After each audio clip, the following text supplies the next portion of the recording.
Il parle lui-même d'une décision radicale. Le ministre de l'Intérieur, Gérald Darmanin, a donc annoncé ce matin la fin du droit du sol à Mayotte, sur un département français, donc département où l'immigration est désormais totalement hors de contrôle. Et bien là-bas, on n'aura donc plus la nationalité française si l'on ne naît pas d'un parent français. C'est une petite révolution en France. Il faudra bien une révision constitutionnelle pour cela. Écoutez le ministre de l'Intérieur. Le président de la République m'a chargé de dire aux Mahorais que nous allons prendre une décision radicale qui est l'inscription de la fin du droit du sol à Mayotte dans une révision constitutionnelle que choisira le président de la République, c'est-à-dire qu'il ne sera plus possible de devenir français si on n'est pas soi-même enfant de parents français. Et nous couperons ainsi littéralement l'attractivité qu'il peut y avoir dans l'archipel mahorais. Il ne sera donc plus possible de pouvoir venir à Mayotte de façon irrégulière ou régulière, de mettre un enfant au monde ici et d'espérer devenir français de cette façon. Voilà, annonce choc, accueillie très diversement par la classe politique française. On commande cet événement avec Arlette Chabot, avec Frédéric Delpech. Bonjour à tous les deux.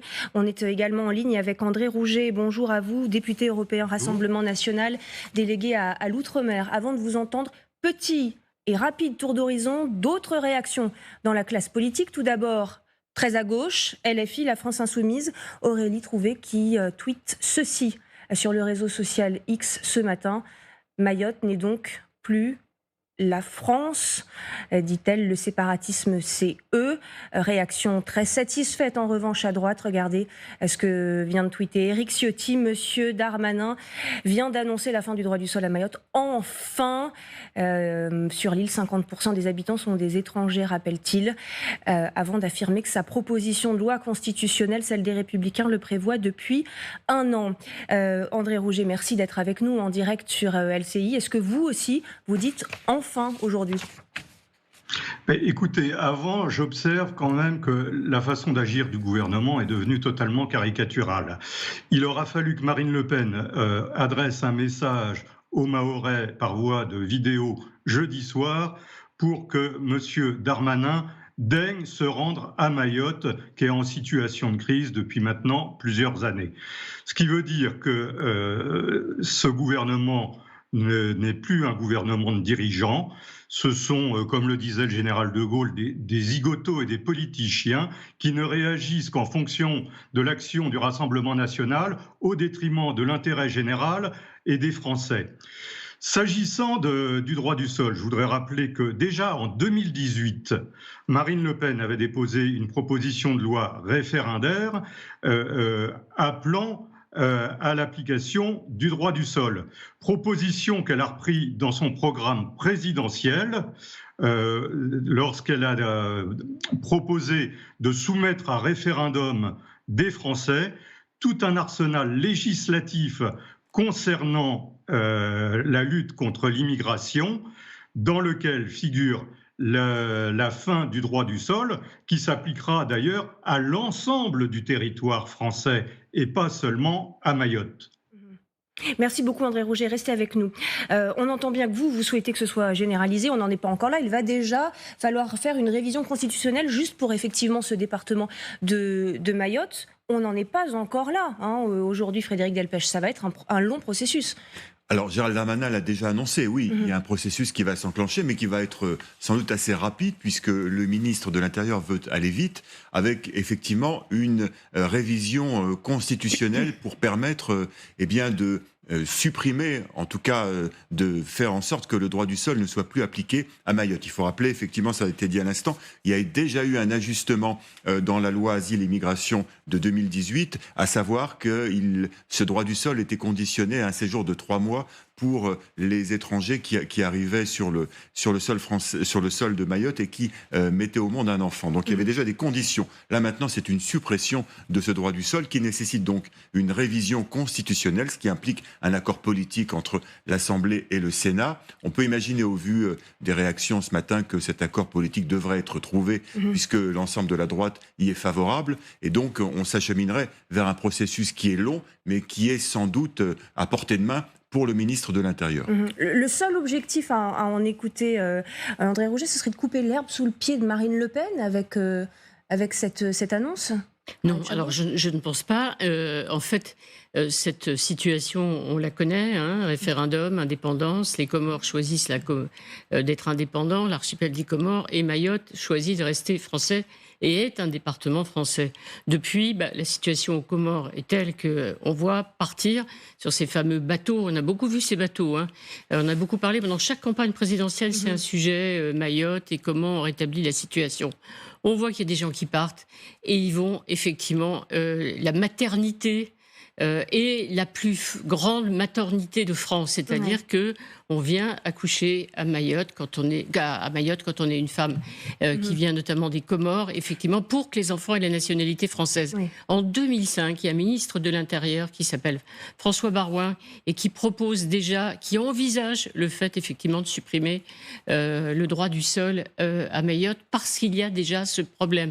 On avait même imaginé l'extraterritorialité de cette fameuse maternité qui reçoit tous ces migrants. Donc, c'est pas un problème nouveau. Le fait, c'est que la situation à Mayotte a empiré. Aujourd'hui, c'est une situation absolument catastrophique. Pourquoi ? Parce qu'il y a l'immigration qui est non contrôlée, parce qu'il y a de la délinquance, parce qu'il y a une situation... On a une situation dramatique. Épouvantable, plus la sécheresse. Donc, il y a une situation dramatique qui font que ce sont les habitants aujourd'hui qui coupent les routes et qui disent maintenant... Ça suffit. Est-ce que la solution, c'est de faire une forme de régime d'exception aujourd'hui dans la République française pour ces habitants de Mayotte? Pourquoi eux n'auraient-ils pas les mêmes droits, et notamment le droit du sol aujourd'hui, qu'un Français qui naît ailleurs? C'est vraiment constitutionnel, ça? Alors, effectivement, la question peut être posée. Il y a peut-être une rupture d'égalité constitutionnelle, mais le cas de Mayotte est quand même très particulier, comme vient de le rappeler Arlette. Il y a une immigration exponentielle, d'ailleurs, dont la population locale s'inquiète. Si Gérald Darmanin et sa ministre déléguée sont à Mayotte, c'est que depuis 3 semaines, il y a un mouvement de contestation, de protestation, avec des barrages, avec une économie locale paralysée, pour protester justement contre ces afflux migratoires. Et il y avait déjà eu, il y a quelques années, un mouvement très très fort à Mayotte qui avait réussi à être jugulé, mais qui était déjà aussi revendicatif par rapport à une immigration considérable et qui n'était plus du tout jugulée. Donc effectivement, il y a urgence pour le gouvernement à agir. C'est aussi un acte politique pour Gérald Darmanin qui permet, comme ça au passage, de marquer sa fermeté, de revenir sur le terrain régalien. On l'avait un peu oublié, il était un peu victime de la séquence du remaniement. Bref, il revient et il montre sa fermeté. Il y a un effet d'annonce. Avec une mesure qui effectivement un effet d'annonce, bien sûr, fait réagir. Mais qui est demandé par les habitants sur place, qui est demandé par une partie de la classe politique aussi depuis longtemps. Et donc, effectivement, c'est une exception constitutionnelle, mais qui devrait trouver un accord politique sans trop de difficultés. André Rouget, ça vous semble solide cela, vous, justement, vous dites qu'il faut généraliser la mesure à l'ensemble du territoire français. On peut faire un régime d'exception pour Mayotte? Écoutez, à circonstances exceptionnelles, mesures exceptionnelles, il faut savoir quand même que Mayotte, département français, est en situation de quasi-guerre civile. C'est-à-dire que les Mahorais sont confrontés à des barrages actuellement de collectifs de citoyens, mais le plus souvent, ce sont des barrages de coupeurs de route, de migrants qui raquettent, qui agressent les citoyens français de Mayotte. Donc, le gouvernement n'a rien fait. Ouambouchou a été un fiasco retentissant. 3 ministres, et non des moindres, 3 ministres régaliens de l'Intérieur, des Affaires étrangères et le garde des Sceaux se sont fourvoyés dans l'opération Ouambouchou qui devait être l'occasion de reconduire 20 000 migrants aux Comores. Seuls quelques centaines l'ont été.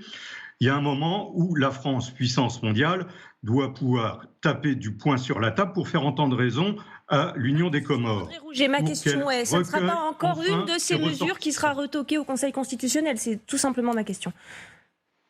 La mesure, le peuple est souverain. Si elle est soumise à référendum, comme le prône Marine Le Pen, il n'y a pas de raison qu'elle soit retoquée par le Conseil constitutionnel.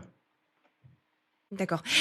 André Rouget, concernant effectivement cette situation à Mayotte, une dernière question. C'est ça qui va résoudre le problème? C'est ça, cette mesure de suppression du droit du sol? Ça suffira? Écoutez, non. Comme je viens de le dire, il faut d'abord faire preuve de la plus grande fermeté vis-à-vis des voisins des Comores qui passent leur temps à provoquer et à se moquer de la France. Il faut ensuite mettre un terme à toutes les pompes aspirantes sociales qui attirent les migrants à Mayotte. Il faut faire en sorte que le droit d'asile soit demandé non plus sur le territoire français, mais dans tous les consulats et ambassades de leur pays ou de tout autre pays avant de venir en France. Oui, Et puis, il faut, comme l'avait réclamé Jordan Bardella lors de son passage dans l'île il y a ça plus d'1 an, je pense que la situation exceptionnelle que connaît Mayotte aujourd'hui mérite l'instauration de l'état d'urgence. Merci beaucoup André Rouget d'avoir été en direct avec nous.